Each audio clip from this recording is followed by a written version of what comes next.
Hey, how's it going? It's Buffalo Bill. I'm here to talk about the Five Nights at Freddy's 2 movie, okay? I love Five Nights at Freddy's. You probably love Five Nights at Freddy's. So why does this movie not feel quite the same as this?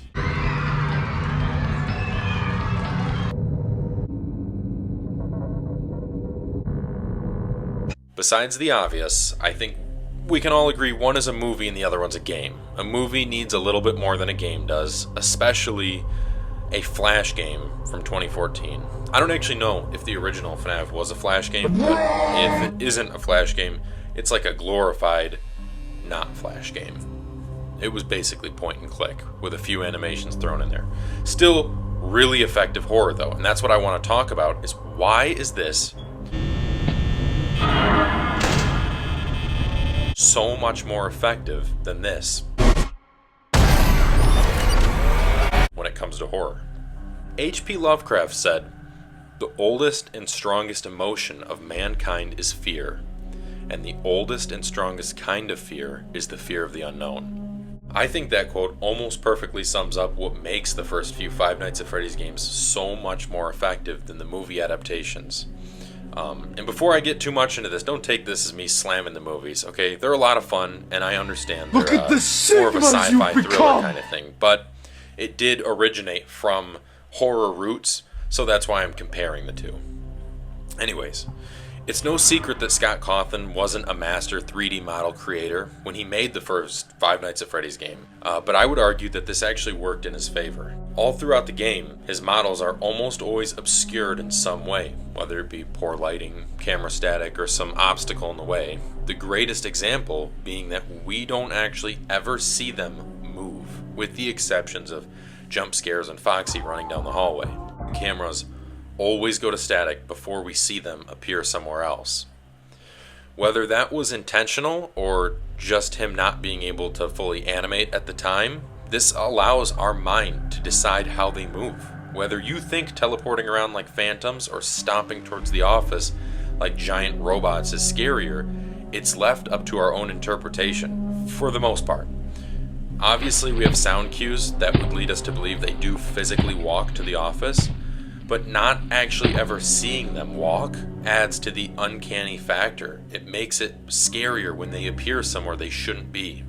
Sound design is another major factor in what made the original game so unnerving. In the first FNAF game, the animatronics are made to sound more mysterious than anything.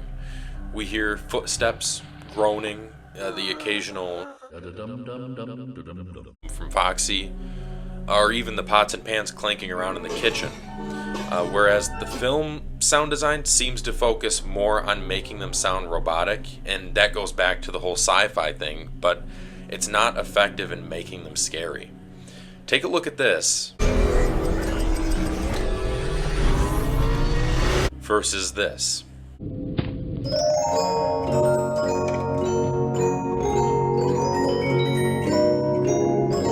Another two series I think perfectly encapsulates the issues that make the FNAF films not as scary as they could be is the original Child's Play compared to something like Megan.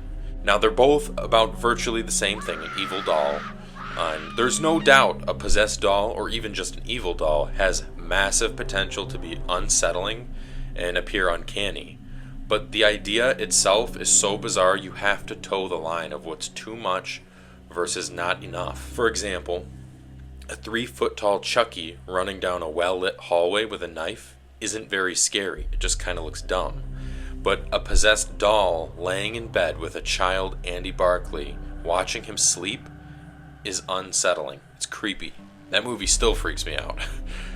That's why in the film, those moments that would be otherwise stupid are obscured in some way to keep the Chucky doll mysterious. Haunted animatronics work the same way, where they're best when they're obscured. They have to keep that uncanny factor or they're not scary anymore. The very same way Chucky was at his best when he was obscured. This is too much in the same way that this is too much. Also, I just want to reiterate, I'm talking about the first Child's Play, which I know after you get past like the 35-minute mark, it becomes ridiculous, just like all the other Child's Play movies. You goddamn women drivers! But that first section of the movie really does have some genuinely creepy moments. Over here. Hi.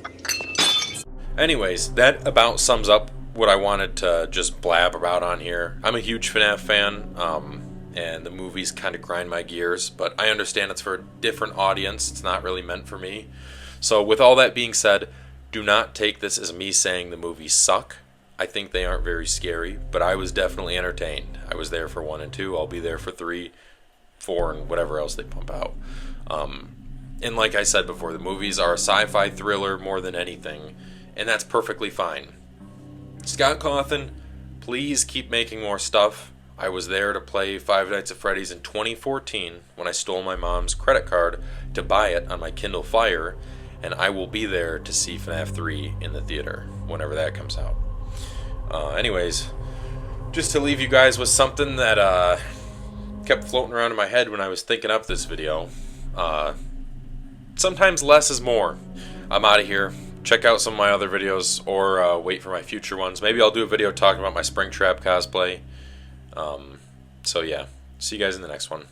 Bye.